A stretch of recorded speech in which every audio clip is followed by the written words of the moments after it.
আসসালামু আলাইকুম গাইস, কেমন আছেন? আই হোপ যে আপনারা সবাই অনেক বেশি ভালো আছেন।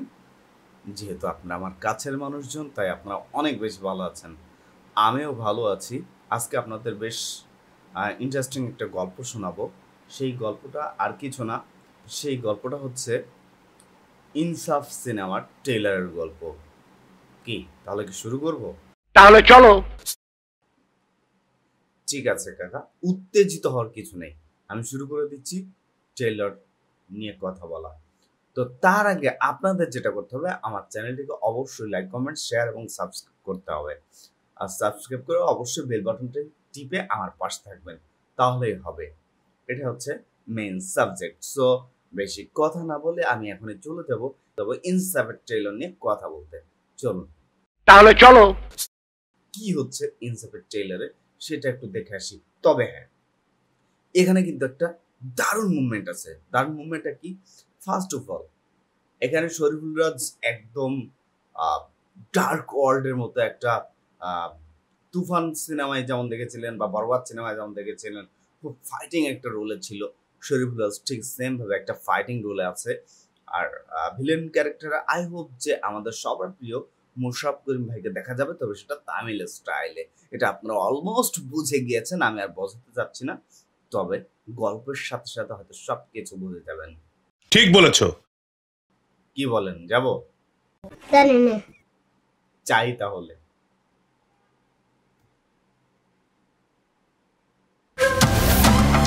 এই যে ঢাকা শহরে আমরা ফার্স্টে যেটা দেখলাম সেটা হচ্ছে একটা গাড়ি এমন ভাবে প্রবেশ করলো একটা ঘরের ভিতরে। ঘর ঠিক বলা যাবে না, ওটাকে কারখানা বলা চলে। সেই কারখানার ভিতরে এমন ভাবে ঢুকেছে, যেভাবে ঢুকেছে মনে হচ্ছে খুব অ্যাকশন একটা দৃশ্য হতে যাচ্ছে। হ্যাঁ, সেটা হয়তো এখানে দেখা গেল খুব পরিষ্কার ভাবে দেখতে পাচ্ছি যে গাড়িটা ঢোকার পরে ডেড বডি পুলিশ তদন্ত করছে, ডেড বডি তুলছে। ডেড বডি তোলার পরে আবার দেখলাম অনেক গুলি করছে। আসলে এখানে যে ব্যাপার, ডেড বডির যে ব্যাপারটা, সেই ব্যাপারটা মনে হয় একটু বেশি রাখলে অনেক ভালো হতো। বা হচ্ছে যে ফাইটিং একটা সিন দেখলাম, ফাইটিং সিনটা আর একটু বেশি রাখলে ভালো হতো। খুব সুন্দর করেছে। দেখা যাক তারপরে কি হয়। হঠাৎ করে এত অপরাধ বেড়ে গেছে। তো ফাইটিং সিনটা আপনারা দেখেন, দেখলে বুঝতে পারবেন যে আসলে কেমন ফাইটিং হচ্ছে বা কিভাবে বা একটা লাশকে তদন্ত করছে, কিভাবে একটা লাশকে ফাইন্ড আউট করছে। এটা দেখলে বুঝতে পারবেন, দেখুন তাহলে বুঝবেন। এই যে ঢাকা শহরে হঠাৎ করে এত অপরাধ বেড়ে গেছে, সবাই ভাবছে এক সময়ের ত্রাস। ডন। ও, খুব নাইস করেছে। তারপর আমরা দেখলাম যে আহ, বেশ কিছু ফাইটিং এর দৃশ্যের সাথে সাথে আহ, গুলি করা হচ্ছে একটা খুব নতুন বিল্ডিং এ। প্লাস সেখানে অনেক ফাইটিং আছে। এত সুন্দর ফাইটিং যে শরীফুল রাজের দ্বারা সম্ভব, সেটা আসলে অ্যাকচুয়ালি আমরা এর আগেও দেখেছি। শরীফুল রাজ খুব দক্ষতার সাথে তার অভিনয়টাকে চালিয়ে নিয়ে যাচ্ছে। এবং বাংলাদেশ ফিল্ম ইন্ডাস্ট্রিতে সাকিব খানের পরে যদি কেউ থেকে থাকে যে ফিল্মে শাইন করবে বা ফিল্মে খুব একজন দক্ষ অভিনেতা হিসেবে গড়ে উঠবে, সেটা হচ্ছে শরীফুল রাজ। ঠিক বলেছো। হ্যাঁ, না না, আমি সবসময় ঠিকই বলি, বাট আপনারা হয়তো বুঝতে পারেন না। এটা হচ্ছে মেইন কথা। তো তারপরে কি হচ্ছে, গুলিগল্লা কিভাবে হচ্ছে সেটা একটু দেখে নেন, তাহলে বুঝতে পারবেন। সবাই ভাবছে এক সময়ের ত্রাস। ডন। ইউসুফ হয়তো আবার ফিরে এসেছে। দেখলেন যে কিভাবে খুব ফাইটিং সিনগুলো নেওয়া হচ্ছে। এরপরে বোমা ফাটলো, বোমা ফাটার পরে খুব আহ, খুব স্টাইলিশ ভাবে শরীফুল রাজের এন্ট্রি হলো।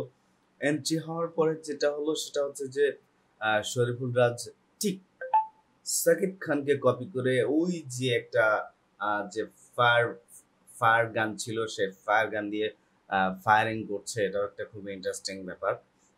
তবে আমার মনে হয় যে সবকিছু কপি করাটা একদমই ঠিক না, কারণ মানুষ একটা জিনিস দেখতে দেখতে বোর হয়ে যাবে। আমি সব ডিরেক্টর, পরিচালক, প্রযোজক সবাইকে বলবো যে একটু ডিফারেন্ট কিছু তৈরি করেন।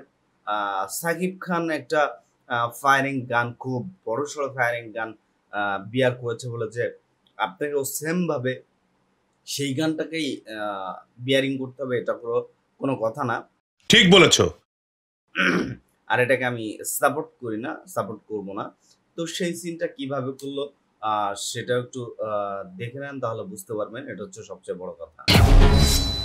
খুন করার পরও সে নাকি দুধ দিয়ে গোসল করে।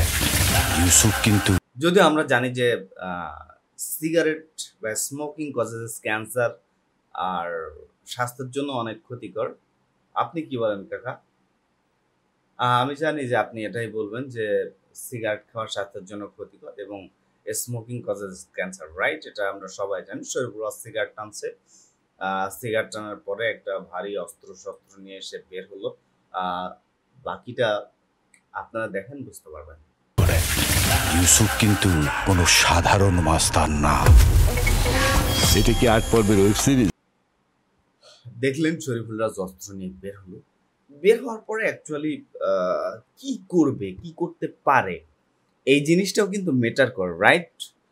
তো এটা যদি আমরা জানতে চাই তাহলে আমাদের ওই জিনিসটা ফিরে যেতে হবে যে সে যে অস্ত্রটা নিয়ে বের হলো, সে অস্ত্রটা আসলে কিভাবে কাজে লাগাচ্ছে। তো ওই অস্ত্রটা কিভাবে কাজে লাগাচ্ছে দেখলাম যে একজন মানুষকে ওই অস্ত্র দিয়ে কুপিয়ে মারছে। মারার পরে সিগারেট ধরালো, সিগারেট ধরানোর পর দুধ দিয়ে গোসল করে ফেললো। আমি বলছিলাম কি, আমাদের একটু দুধ দিয়ে গোসল করানো যায় না? জানি না। না, মনে হয় চেষ্টা করলে যায়। যদি চেষ্টা করতেন তাহলে খুব ভালো হতো। এ তো ফেল। ঠিক আছে কাকা, এত খেপেন না, দরকার নেই দুধ দিয়ে গোসল করার। বাই দা ওয়ে, কিভাবে কি করলো সেটা চলেন আপনার নিজের একটু দেখে নিবেন। জি, বিল্ড আপ। দেখলেন দুধ দিয়ে গোসল করার পর শরীফুল সিগারেট টানতে টানতে অনেক বাহিনী নিয়ে খুব সুন্দর একটা এন্ট্রি করলো। তার পায়ের হাঁটার স্টাইল, আমার মনে হয় যে আমার পায়ের হাঁটার স্টাইলটাও অনেক জোশ হবে যদি আপনারা ভালোভাবে নিতে পারেন। তারপর হুট করে একটা চাইনিজ কুড়াল সামনে বের করলো। এটা সুপার একটা কাজ হতে যাচ্ছে আমি মনে করি। ভাই, চাইনিজ কুড়ালটা কি আসল ছিল নাকি নকল সেটাই আমি বুঝতে পারছি না। কাকা, আপনি কি বুঝতে পারছেন? ছোট ভাই, তুমি কি বুঝতে পেরেছো? জানি না। জানো না কেন? আমি এটাই বুঝি না। জানতে হবে তো, তাই না? আসলে অনেক কিছু জানতে হবে, অনেক কিছু শিখতে হবে, অনেক কিছু বুঝতে হবে। তো যাই হোক, গল্পটা আপনারা একটু দেখেন এটুকু, তাহলে আপনারা বুঝতে পারবেন। এটা কি 8 পর্বের ওয়েব সিরিজ? জি, বিল্ড আপ। মাই গড। ফার্স্ট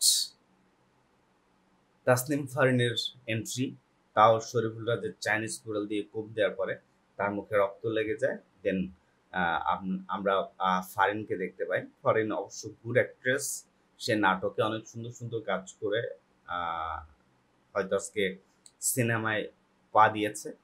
তো তার এন্ট্রিটাও খুব ভালো লেগেছে। তবে আমার মনে হয় না যে শরীফুল রাজ ভাই আপনি খুনটা করে তার গায়ে রক্তটা লাগিয়ে একদম ঠিক করেছেন। আপনারা কি বলেন? ঠিক করেছে? জানি না। আর দূর বেটা, বারবার তুই কেন আইসা কস যে তুই জানোস না? জানতে হইব, এটা কইলাম না? তুই যদি না জানোস কথা কস না। যাই হোক, গল্পটা কেমন হয়েছে, মানে কিভাবে মানে একটা কূপ দিল সেটা আপনারা দেখেন, বুঝতে পারবেন। Build up, build up. এটা সিনেমা। মানে কূপ দেওয়ার পর নর্মাল অনেক ফাইটিং হলো, অনেক কুপাকুপি হলো। তারপর একটা সেম কাহিনী কি করলো সেটা আপনাদেরকে একটু দেখাচ্ছি। ধরেন যে এটা হচ্ছে অস্ত্র, কূপ দিলাম, কূপ দেওয়ার পর অস্ত্রটা এভাবে নিয়ে জামাটা খুললাম। সেম আপনারা হয়তো বা পুষ্পা 2 সিনেমায় দেখেছেন, মার্কো সিনেমায় দেখেছেন যে এই সিনটা আছে। আসলে আমাদের দেশের যে রাইটার আছে বা ডিরেক্টর আছে, প্রযোজক আছে, তাদের মাথায় কি আছে আমি সেটা জানি না। এরা প্রত্যেকে সিন থেকে একটু একটু করে কেটে নিয়ে একটা সিনেমা তৈরি করে, যেটা আসলে একদমই ঠিক না। এগুলো হচ্ছে তামিল সিনেমাতে আছে, পুষ্পা 2-তে আছে, মার্কো সিনেমা আছে, আরো ব্লা ব্লা সিনেমাতে আছে। আপনারা দেখলে বুঝতে পারবেন। চলেন সিনটুকে একটু দেখে আসেন। বাংলাদেশে জন্মগ্রহণ করছে, ভালো কাজ করছে। বলুন কেমন লেগেছে? কি মনে হয়েছে? অরিজিনাল নাকি আনঅরিজিনাল? তারপরে যেটা ঘটেছে সেটা হচ্ছে শরীফুল রাজ আসলো, আসার পরে তাকে অনেক ভিলেন মিলে আটকে ধরলো, আটকে ধরার পরে সে সেই ভিলেনদেরকে হয়তো ফাইটিং করে তাদেরকে সরিয়ে দিয়ে একটা টেবিলের উপরে উঠলো। সাকিব খান তার তাণ্ডব সিনেমায় যেভাবে একটা ট্রাঙ্কের উপরে উঠে মানুষকে এভাবে সাপোর্ট দিয়েছিল, শরীফুল রাজ সেম ভাবেই একটা টেবিলের উপরে উঠে অস্ত্র হাতে নিয়ে কি বলছে অ্যান্ড দেন টেবিলে বসে গিয়ে সিগারেট টানছে। এটা খুব ইন্টারেস্টিং একটা ব্যাপার। গল্পটা এই জায়গাটা হয়তো দেখলে আপনারা বুঝতে পারবেন যে আসলে কেমন করেছে। চলুন দেখে আসি। কিন্তু অসম্মানিত হয় নাই একটা মানুষ জানত। তারপরও আবার সেম কাহিনী। কেমন লেগেছে আপনাদের? আই হোপ যে ভালো লেগেছে। শরীফুল রাজ টেবিলে বসে আছে, সবাই স্লোগান দিচ্ছে শরীফুল রাজের পক্ষে। হয়তোবা এটা আমি শিওর না, কারণ আমি ভোকাল শুনতে পাচ্ছি না। যদি শুনতাম তাহলে হয়তোবা বলতাম। এবার ভোকাল শুনতে পাবো, তাহলে হয়তো বলতে পারবো। শরীফুল রাজের পক্ষে কথা বলছে। এরপর যেটা ঘটলো যে শরীফুল রাজ সিগারেট টানছে, ন্যাচারাল যেটা হয়।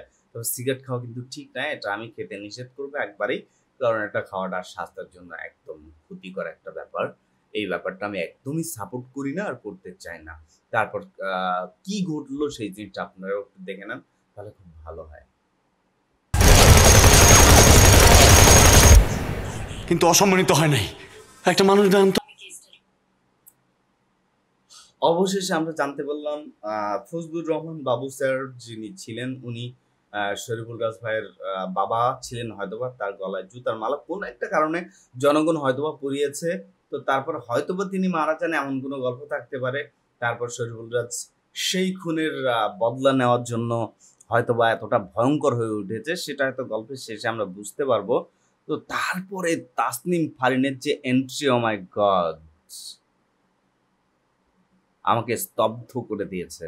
মাঝের কিছুটা সময় আমি স্তব্ধ হয়ে গিয়েছিলাম, কারণ তার এন্ট্রিটা হচ্ছে তিনি একজন পুলিশ অফিসার অ্যান্ড ফাইটিংয়ে খুব বেশি এক্সপার্ট আমার মনে হচ্ছে। আমি জানি না, যতটুকু আমি দেখেছি ততটুকু এখন আপনাদের দেখানোর চেষ্টা করব।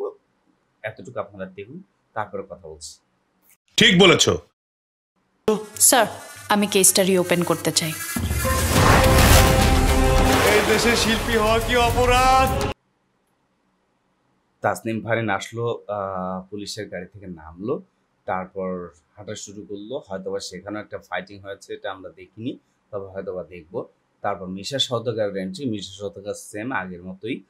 আমি জানি না সে এখানে এক্সাইটেড ছিল নাকি নর্মাল ছিল, বরবাদ সিনেমার মতো। সেটা সিনেমাটা বের হলে তখন বুঝতে পারবো যে কেমন ছিল। তারপর অনেক ফাইটিং বলছে আমাদের দেশে শিল্পী হওয়া কি অপরাধ। এটা এক্স্যাক্টলি একটা সত্য কথা বলেছে যে আমাদের দেশে শিল্পী হওয়াটাই অপরাধ। এটা অনেক বড় অপরাধ, বিষয়টা আপনারা নিজের দেখলেই বুঝতে পারবেন।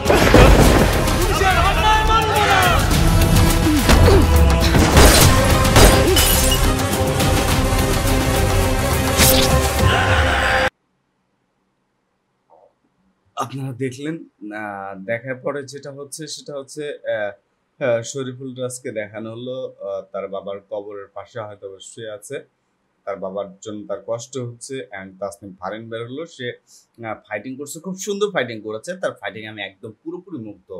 এত সুন্দর ফাইটিং সাধারণত দেখা যায় না। তাসনিম ফারিন যে ফাইটিং করেছে খুব সুন্দর, খুব সুন্দর। অ্যাট ফার্স্ট সিনেমা হিসেবে সে খুব ভালো করেছে। আই হোপ সিনেমাটা দেখলে আরো ভালো বুঝতে পারবো। আমি ঈদের দিন নামাজ পড়ে ইনশাল্লাহ এই সিনেমাটা দেখতে যাব। বাকিটা আল্লাহ পাকের ইচ্ছা যে আসলে কিভাবে সিনেমাটা আমরা দেখছি। তারপর কি ঘটলো সেটা একটু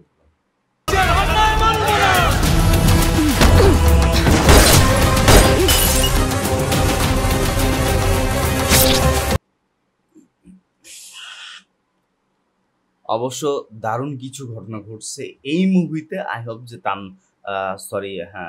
তাণ্ডবের মতোই বেশ কিছু ডার্ক সিন আছে, যে সিনগুলো খুব বেশি ভয়ঙ্কর, ভয়াবহ। এরপরে দেখলাম যে তাসনিম ফারিনের সাথে শরীফুল রাজের বেশ রোমান্টিক একটা গানের একটা মুহূর্ত দেখালো। তারপর শরীফুল রাজ একটাকে শেষ করে দিল, এরকম একটা ব্যাপার।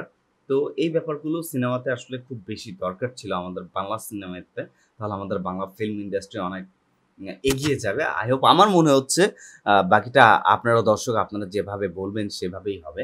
আমার মনে হচ্ছে ফিল্মটা খুব ভালো হয়েছে, আপনারা দেখুন তাহলে বুঝতে পারবেন।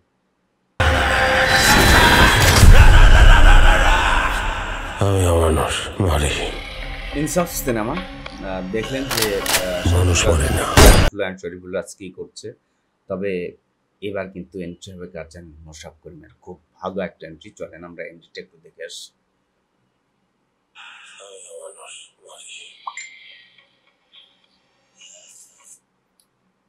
মোশাররফ করিম এখানে খুব সুন্দর একটা ডায়লগ দিয়ে ফিল্মটা শুরু করেছে। সে বলেছে, আমি অমানুষ মারি, মানুষ কিন্তু মারে না। মানুষ আর অমানুষের মধ্যে অনেক পার্থক্য আছে, দেখুন, দেখলে বুঝতে পারবেন।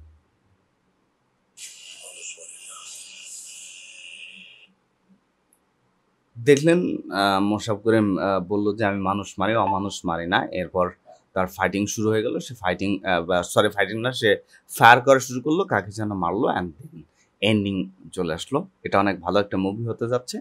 তো আমার রিভিউটা যাদের ভালো লেগেছে তারা সবাই অবশ্যই লাইক, কমেন্টস এবং শেয়ার করে আমার সাথে থাকবেন। আর আমার রিভিউটা অবশ্যই সবার কাছে শেয়ার করবেন অ্যান্ড খুব ভালো ভালো কমেন্ট করবেন। এরপরে আমি আরও রিভিউ নিয়ে আপনাদের সামনে হাজির হয়ে যাব। কেমন? তত সময় ভালো থাকবেন সবাই। আল্লাহ হাফেজ, গুড বাই, টাটা, সালামু আলাইকুম।